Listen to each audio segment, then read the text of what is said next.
कार्तिक घर चलो। अरे बात तो सुनो, हुआ क्या बताओ तो सही हमें। गायत्री बताओ तो सही हुआ क्या है, कुछ तो बोलो।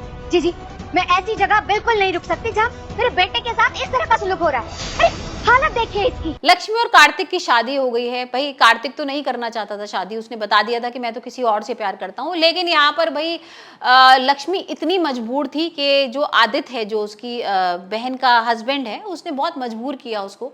ये इस घर का दामाद है, नौकर नहीं है। बर्तन धुलवाए जा रहे हैं इससे।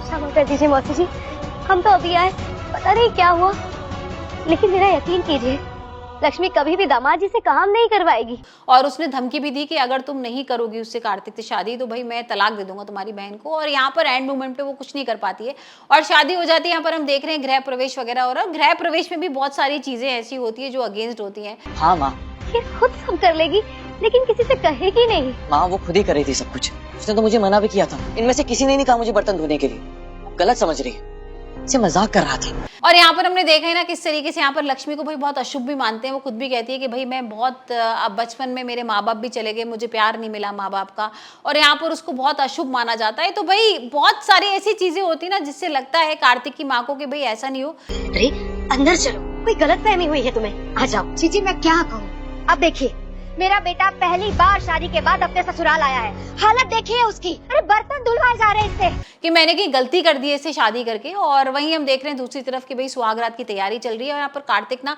सारा सामान फेंक देता है और यहाँ पर बहुत गुस्सा करता है लक्ष्मी की और बोलता है कि भाई तुमने क्यों शादी की, मैंने तुम्हें मना किया था ना। यहाँ पर लक्ष्मी भाई पहले तो और हालत देखिए इस घर की, कुछ तैयारी नहीं की इन लोगों ने, ना पंखा चल रहा ना कोई नाश्ता मंगाया इन लोगों ने। माफ कीजिए बोलना नहीं चाह रही थी, मगर अपने घर के नौकरों को भी हम इससे बेहतर ट्रीट करते हैं। कुछ नहीं बोलती है, लेकिन फिर वो बाद में बताती है कि अगर मैं ऐसा कुछ बोलती तो मेरी बहन का क्या होता, और मेरी बहन टूट जाती, क्योंकि वो इतनी ज्यादा एक्साइटेड थी, इतनी खुश थी इतने सालों बाद कि मैं उसकी खुशी भाई उसमें दुख में नहीं बदल सकती थी, और इसलिए मैंने नहीं बताया। और यहाँ पर जो कार्तिक होता है ना वो भी इमोशनल हो जाता है, उसको भी लगता है कि चलो ठीक है तुमने ठीक किया, लेकिन अब हम क्या करेंगे। तो अब आने वाले एपिसोड में देखेंगे कि भाई वो अब किस तरीके की प्लानिंग करते हैं, क्योंकि यहाँ पर तो उनको शो करना ही पड़ेगा ना कि अब वो हस्बैंड वाइफ है। तो अब कार्तिक इस तरीके की प्लानिंग करे कि भाई लक्ष्मी को वो छोड़ दे। वहीं हम देख रहे हैं कि भाई यहाँ पर जो लक्ष्मी है ना वो पहले दिन की रसोई की तैयारी कर रही है। यहाँ पर वो पाइनएप्पल दिख जाते हैं उसको किचन में और पाइनएप्पल का हलवा बनाती है, लेकिन भाई यहाँ उसको ये नहीं पता है कि कार्तिक को ना पाइनएप्पल नहीं पसंद है। तो अब भाई देखने वाले कि पहली रसोई में भी क्या कुछ नाटक होने वाला है, क्योंकि गृह प्रवेश में तो बहुत कुछ हंगामा हुआ था, तो यहाँ पर पहली रसोई में भी शायद कुछ होगा। वैसे आप मुझे बताइए आपको मंगल लक्ष्मी कैसा लग रहा है और आपको इन दोनों की जो बहनों की बॉन्डिंग है ना वो कैसी लगती है।